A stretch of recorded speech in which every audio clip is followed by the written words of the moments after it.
Hello again, gamers. Welcome back for another episode of Grokking Twilight Imperium. I'm the board game captain, and today I'm going to be talking about how to grok the Yin Brotherhood. So before I get started, I want to say I've got lots of links in the description down below. I have a link to theboardgamecaptain.com, which is a great hub for all things Board Game Captain, as well as a link to my Patreon. If you're in a position to and would like to help out the channel, you can head over there. And there's also a link to my merch store over on Teespring. If you want to get cool shirts like the one I am wearing, this is my Hey Good Looking, Come to This Dungeon Often shirt. There's lots of other shirts and mugs like this over on my Teespring store, so check it out to get some Board Game Captain merch. So I do want to thank one of my viewers, MK.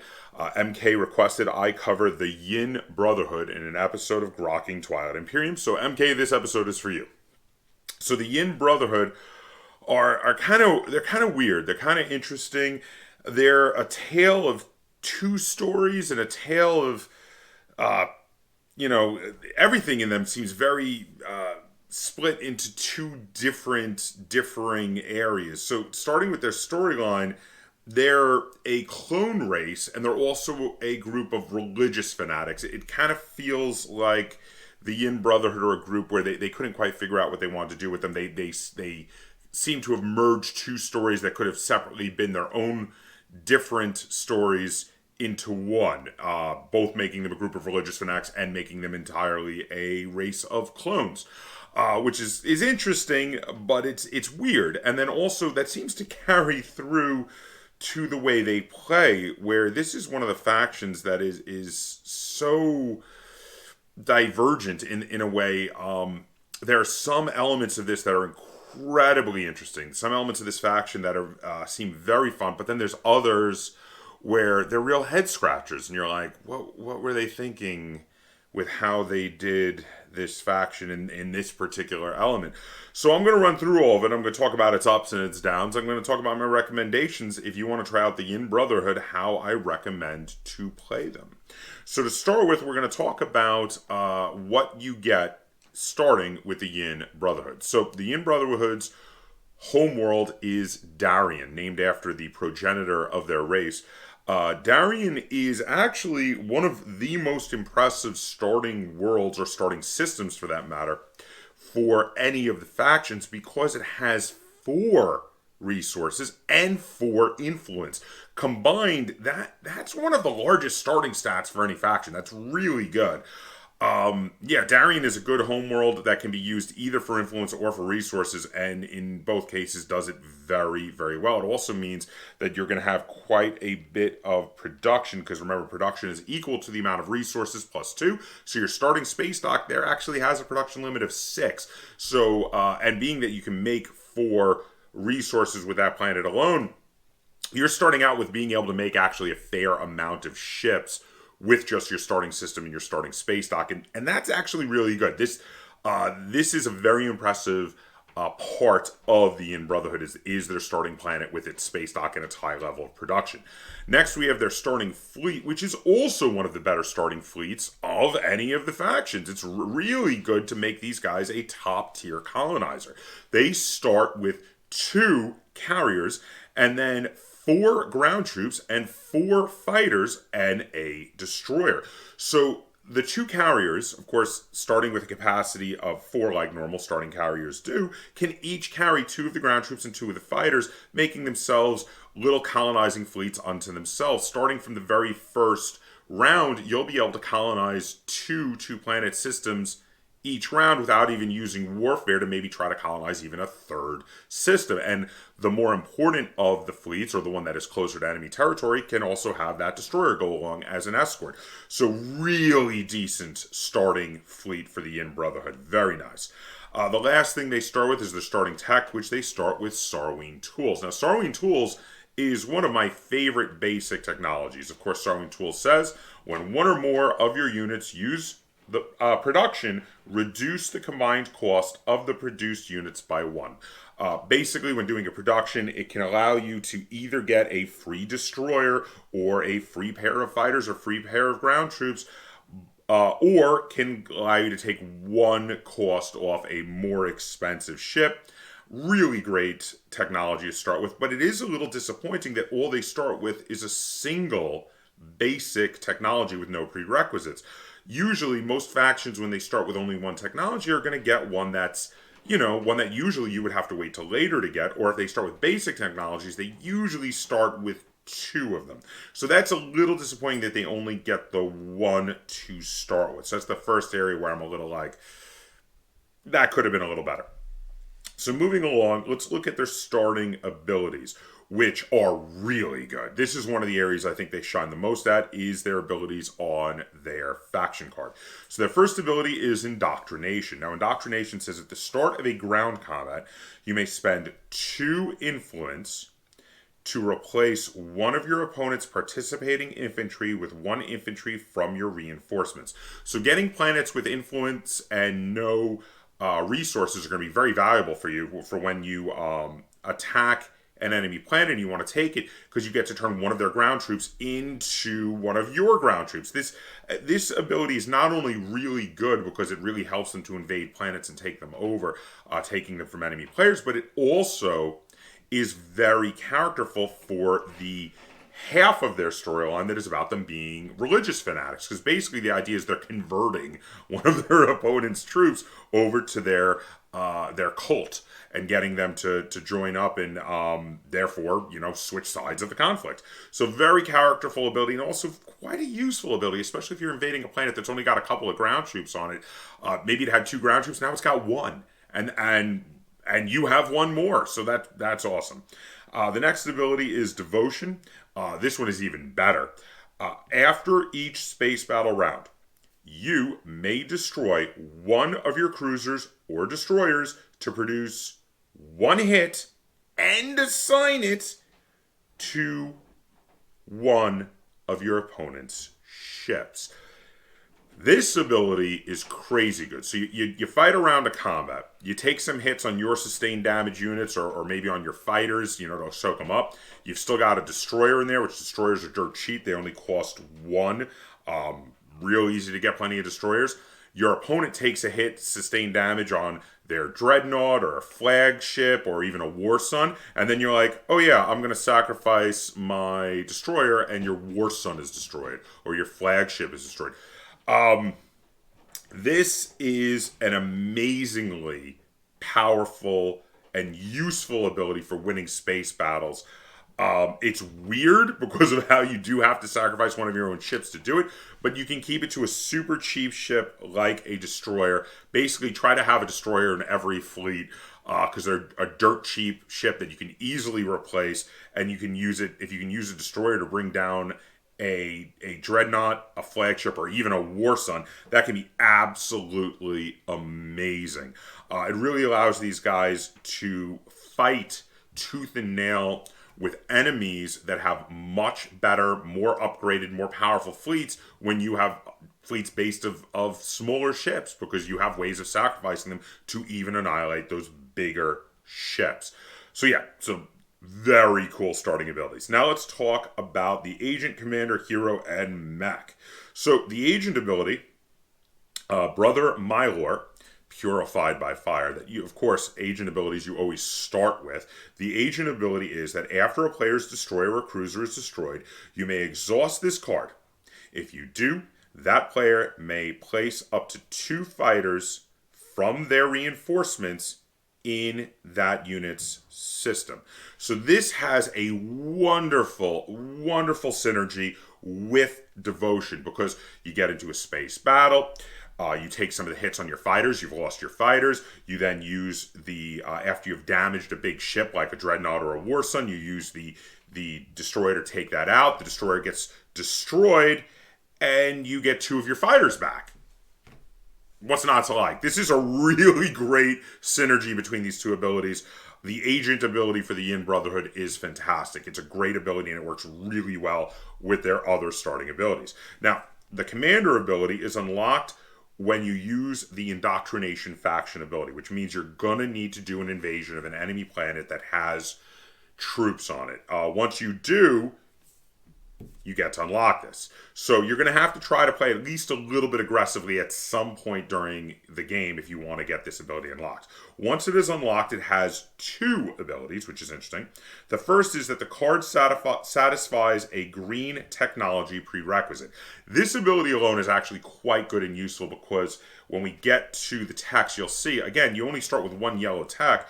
The 2 faction-specific techs, one requires 2 yellow techs, the other requires 2 green techs. So there's a lot of requirements to get those faction-specific techs. And if you want to get the green one, this knocks it down to only needing 1 tech or 1 technology specialty to be able to get it. So it's actually a quite good ability.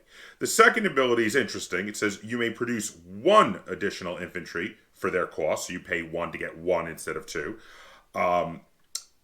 These additional units do not count against your production limit. Now, this is a constant ability across the board.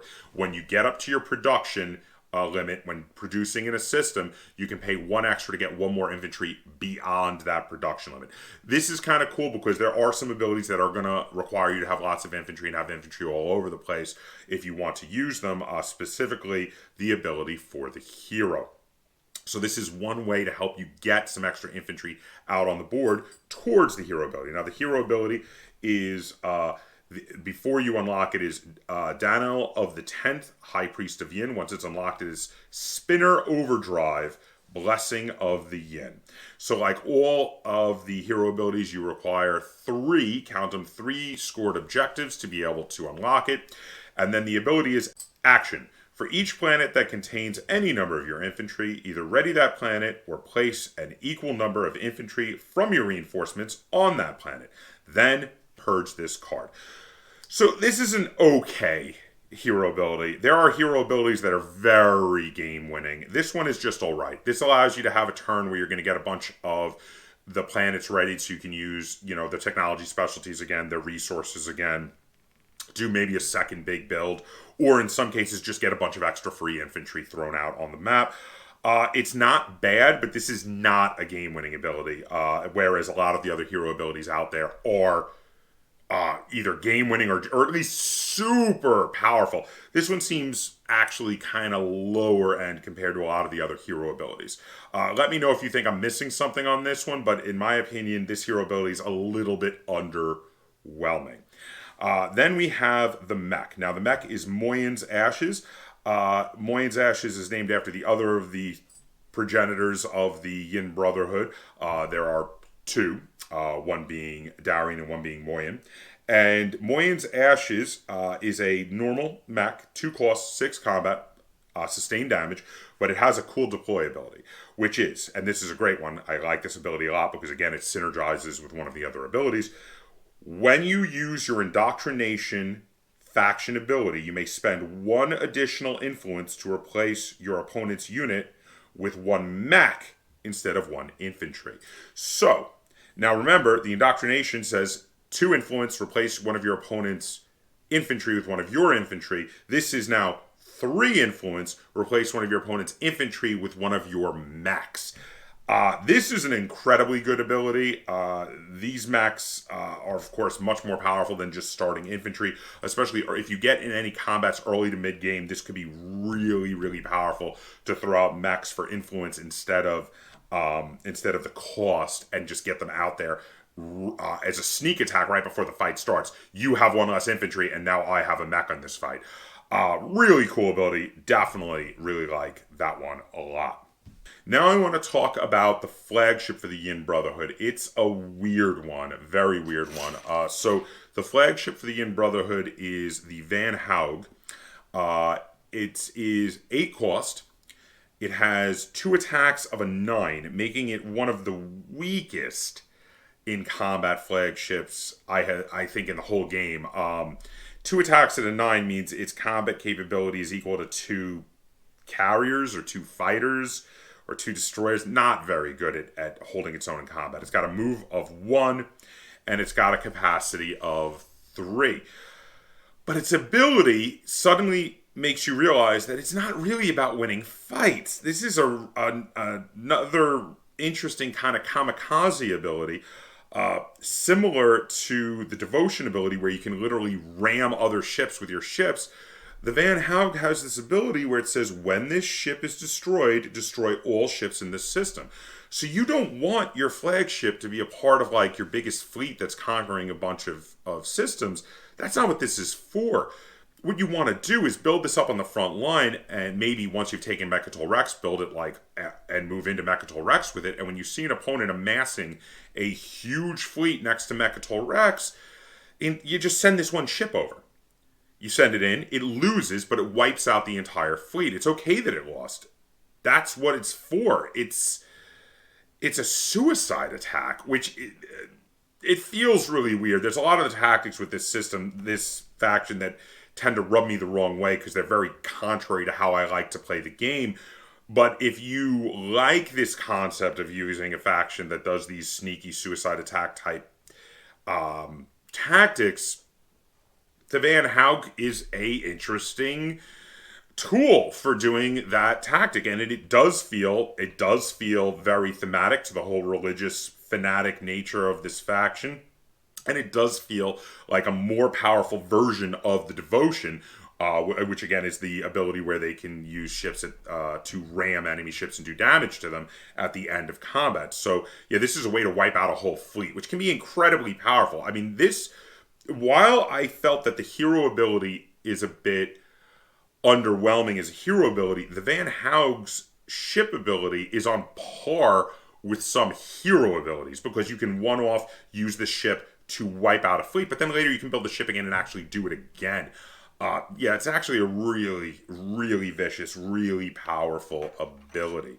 So next, we're going to talk about technologies. Now, I don't have a huge number of technologies I'm going to recommend for the Yin Brotherhood. Again, you need to get 2 yellows and 2 greens for the prerequisites for the 2 faction-specific techs. But again, you do start with 1 yellow, and you can use some technology specialties to help you get some of those. And also, of course, the commander ability, Brother Omar, allows you to count him as 1 green prerequisite. So I have 1 other green and 1 blue I'd like to recommend. The 1 green I want to recommend is Psychoarchaeology. You can use the technology specialties on planets you control without exhausting them, even if those planets are exhausted.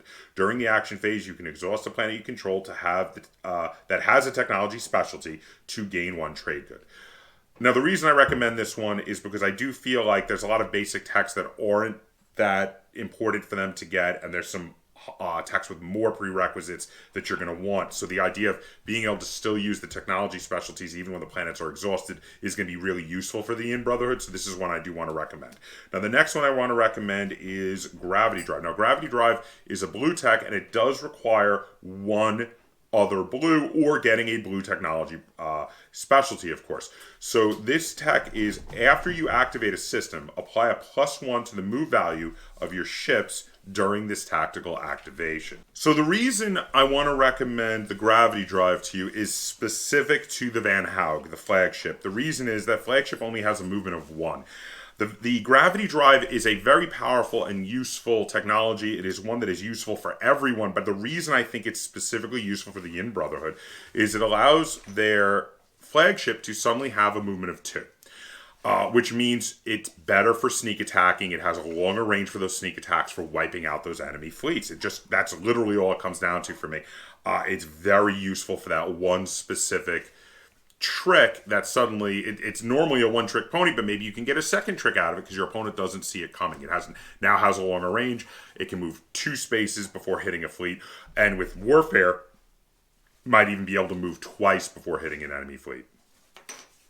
So that is why I recommend Gravity Drive, literally just for the flagship. But of course, it's going to work well for all the other ships also, because Gravity Drive is just a really great technology to have. So now I want to talk about the faction-specific techs with the Yin Brotherhood. So you've got a yellow one and a green one. Both require 2 of their respective color. The yellow tech is Impulse Core. At the start of space combat, you may destroy 1 of your cruisers or destroyers in the active system to produce 1 hit against your opponent's ships. That hit must be assigned by your opponent to 1 of his non-fighter ships if able. This is an okay technology that I feel is a little bit underwhelming, mainly because the ability Devotion that they start with already is a better version of this. Sure, it happens at the end of the combat round, not the beginning, but you get to assign the hit with devotion. So Impulse Core, you don't get to assign it. Now, the only I do find there are synergies with some of the cards in the game. For instance, there's that card that allows you to destroy a ship that just took a hit. So if you use that ability and your opponent puts the damage on a ship with sustained damage, like a dreadnought or a flagship, you can then use that card to finish off the ship. Now, in those cases, this could be good, but on its own, without also finding those particular cards, it's a less good version of the ability you already have. Sure, both of them together means you're going to do more damage, but in this case, you're sacrificing a ship before it has a chance to fight. With the devotion ability, the ship fights, it gets a chance to shoot somebody, and then you sacrifice it. I'm finding generally this one a little underwhelming, like I said, without combining it with other effects from some other cards. The other of the two faction-specific technologies is the green one, where it has a requirement of 2 green techs. And it is Yin Spinner. After one or more of your units use production, place 1 infantry from your reinforcements on a planet you control in that system. This tech is great. So it's really good because, one, it does help to make the hero ability better in that you're going to get more free ground troops spread around. Of course, it can help more if you have lots of carriers to then spread those ground troops around, or possibly get transit diodes technology at some point during the game, which has a prerequisite of 2 yells, because the transit diodes allows you to take 4 of your ground troops from the board and then place them on 1 or more planets you control. So using that to then spread them around if you really want to work towards getting the most out of your hero ability could be good. Of course, though, like I say, as much as I like getting lots of the troops, I am not super sold on their hero ability as being make or break, and not really one that I would actually recommend spending that much time working on, which is why I did not specifically recommend transit diodes. Though if you disagree with me and you really do like the hero ability, feel free to work towards transit diodes and get it, so you can use that combined with the Yin Spinner, as well as the ability from their commander to get lots of extra infantry and then spread them around to all the different planets. If you do want to do that, maybe you can get a pretty good effect out of their hero's ability. So now on to the strategy cards. What strategy cards do I recommend? So early game, I'm going to say Warfare, Warfare, Warfare. These guys are going to be very fast colonizers, and you're going to want to capitalize on that as much as possible. And with Warfare, you're going to get 3 systems in your first round if you're able to. But Warfare is a high desired starting tech early in game for being able to colonize quickly. Most of the factions can use Warfare well. So if you're not able to get Warfare, or even if you are able to get Warfare but you're playing a 3-player game, so you can get a second one, what would be some other of these that I would recommend going for? So early game technology is pretty good, because there are going to be some other techs you're going to want to get to build up the prerequisites to be able to get, say, Yin Spinner. You might want to get your psychoarchaeology out. So that can be really good. Once you start getting some planets, construction can be good for getting some other space docks and some PDSs out. Late game, diplomacy is going to be really good, because these guys aren't really combat heavy. Yeah, they've got some cool abilities to help them trick and destroy bigger ships. They've got some cool abilities to really help in ground combat. But overall, their fleets are average. They don't have any abilities that make their ships better than other ships, or better at combat than other ships. So sometimes you're going to want to do your one-trick pony, go in there, wipe out the fleet, ram their biggest ships with your destroyers, and then you're going to want to play diplomacy and make it so your opponent can't counterattack you. So I think diplomacy is actually going to be, especially late game, really useful for the Yin Brotherhood. And then, of course, Imperial to get points and look for those extra secret objective cards to be able to eventually get 3 objectives to unlock the hero ability. And also, of course, just get lots of objectives to win the game.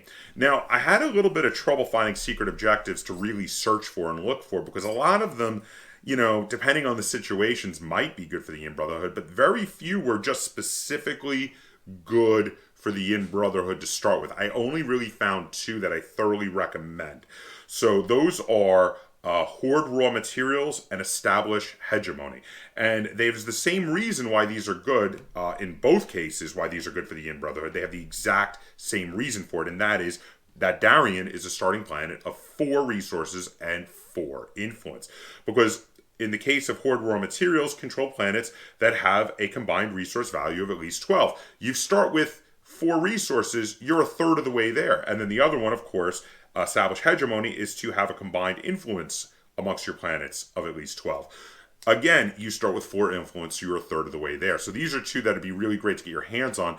Most of the others are very situational. There's none of the others that really, really lend themselves to the kind of strategies you're going to do with the Yin Brotherhood, because there's not really any objectives out there that are like lose a combat with your flagship kind of thing, which would, would be the sort of thing you'd be looking for the Yin Brotherhood. So bottom line, the Yin Brotherhood can be an interesting faction to play. They've got some ups, they've got some downs. They're definitely not one of my favorite factions, but they have some very quirky things about them that do make them very different from a lot of other factions. Their abilities are very unique and interesting. They can actually win space combats with smaller, less well-developed fleets with their tricksy abilities about ramming big ships with their destroyers, which is a really interesting way to do things. And then also doing that can get them free fighters back, which you soaked up the hits in the first round of combat with your fighters, because you should probably play a lot of carriers with a lot of fighters and ground troops out there when you're playing the Yin Brotherhood. That said, upgrading the carrier might be a high priority for you, because that will be a big thing, and then you're going to want to have a lot of those destroyers as escorts.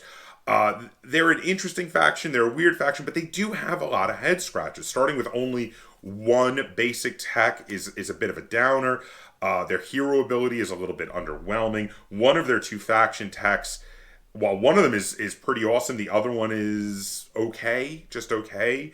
So like I'm of 2 minds on them. There's some things about them that are really interesting, and there's some things that are kind of underwhelming.